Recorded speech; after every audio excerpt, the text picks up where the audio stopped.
And third of all, some of These them might just people who want are to hide in playing here. this game, these people who are playing this game haven't thought it all the way out.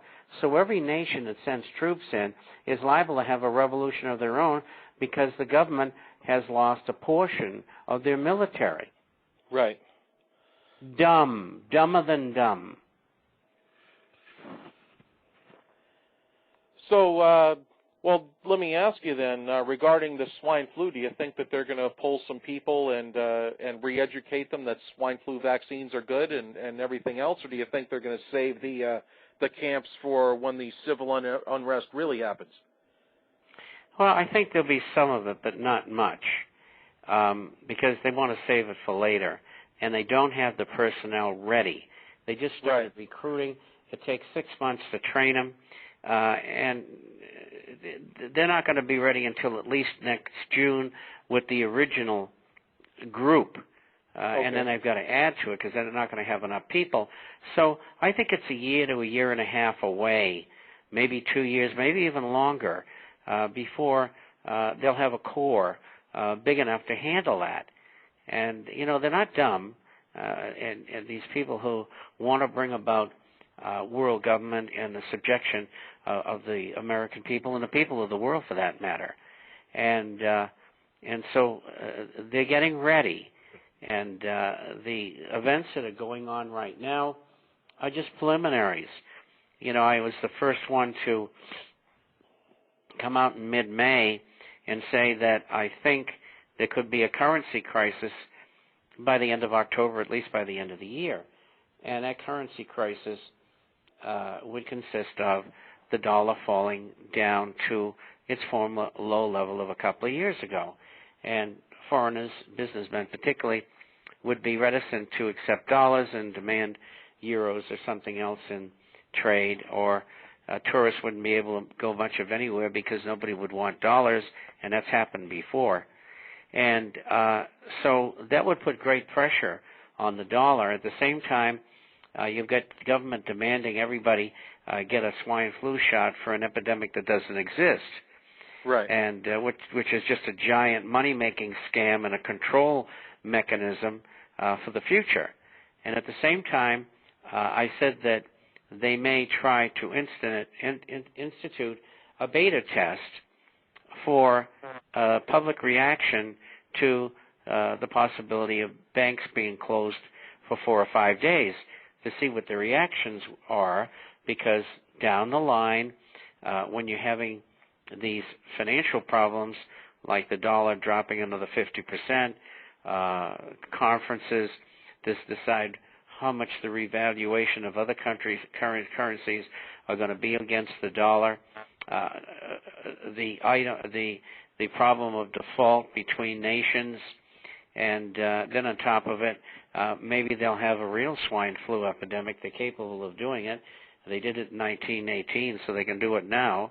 And at the same time, you have this banking situation which could be deplorable. And so, you know, people might think that I'm picking out all of the negative things. Well, let me tell you something. If you don't think what's going on out there in American business, in finance, and in employment is not serious, there's something seriously wrong with you. The unemployment rates right now are almost as high as they were during the Depression. They were 25%. And we're 20%. Except it's worse now because there's more population. That's right. And you got a lot of people who have never had a bad day in their life. And when you have a bad day and you've never had one before, it's very traumatic. And so a lot of Americans are just going to freak out. They won't be able to handle it. And they can't handle it now. And so that's the way America's headed and the world. And it's not their fault. They've been propagandized right into it. So let me ask you here. So what they're going to do is they're going to try to get us used to a banking holiday, which they might pull. You think they might pull that at some point later on in the year if oppression starts setting in and the U.S. rage continues? to try to Yes. quiet us down? That would be a stultifying force. Yeah, you're right. It would. And people get up on Friday morning and they find that all the banks have been closed, and they'll be closed over the weekend and maybe on Monday and Tuesday, and they can't use their ATM cards, debit credit cards, or they can't write checks because no one will take them. Unless you've got cash or gold and silver, you're going to be stuck. And but this is, again, I think it's a trial run.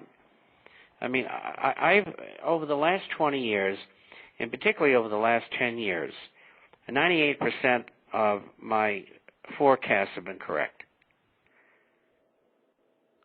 Can you explain to us some of the ones that you caught before they happened?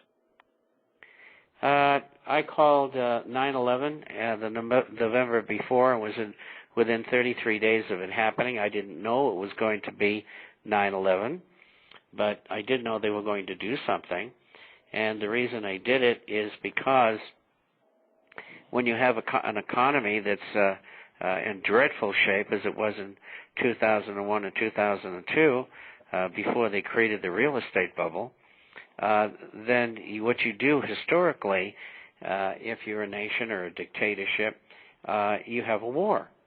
And they needed a catalyst for war, and 9/11 was that catalyst, and I predicted the war would be in Iraq and Afghanistan, and so it was. I predicted the top of the stock market in the second week of April of 2000. I predicted the run in gold and silver. Gold has gone from $250 an ounce to over $1,000. Silver has gone from $3.80 an ounce to over $20. I picked the top of the stock market at 14,100 just a little over 2 years ago. I'll tell you one thing: I've saved a lot of people a lot of money, and in the commodity markets, the commodity trades that we've been able to put on are phenomenal. I mean, in the Forex market, I just recently told the subscribers at 89.5 on the dollar index, which is the USDX, to get out of long dollars and then go short, which means betting. The dollar will go down at 89.5 Right. at 79 right now. So these people have made a lot of money. In interest rates, I've been probably better than anybody in the country on them, and that goes back into the early 90s. I was hitting the ball out of the park, and interest rates are headed higher because there's no way they can get around it. These are real interest rates, not official ones. Well, how long can the private Federal Reserve keep the interest rates at zero? They do that, and they continue to increase money and credit by over 14% annually, which they are doing right now. They're going to have inflation. A good part of the inflation is offsetting deflation, and they've been doing that for 5.5 years, incidentally. Deflation hasn't been a problem that long, and it's getting worse. And so that means that they're going to have to print more money, create more credit, and the Federal Reserve is going to have to monetize money and credit, and they do that by creating it out of thin air, like a magician. Right. And I know people listening will say, well, I mean, how can they do that?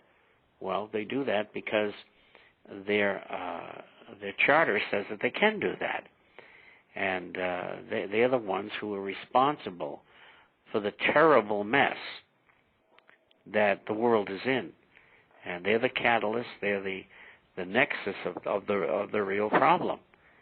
And it's privately owned by 12 Federal Reserve regional banks, and the major shareholders are bankers, domestic and foreign, and they control our economy and our life and our world.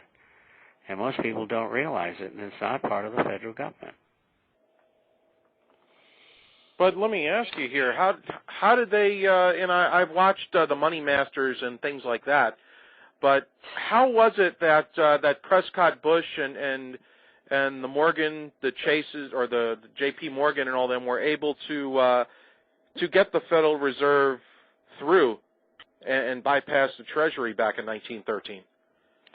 After the Civil War, there was a period of relative prosperity because of government spending, and you had the carpetbagging going on and all those other things. And in the Grant administration, they had probably the worst depression this country has ever had, and it was in the early 1870s. That was followed by panics and collapses in 82, 87, 92, 97, and in 1905. And so the bankers in New York got together, and he said, well, we have the perfect solution, a Federal Reserve Act, because we can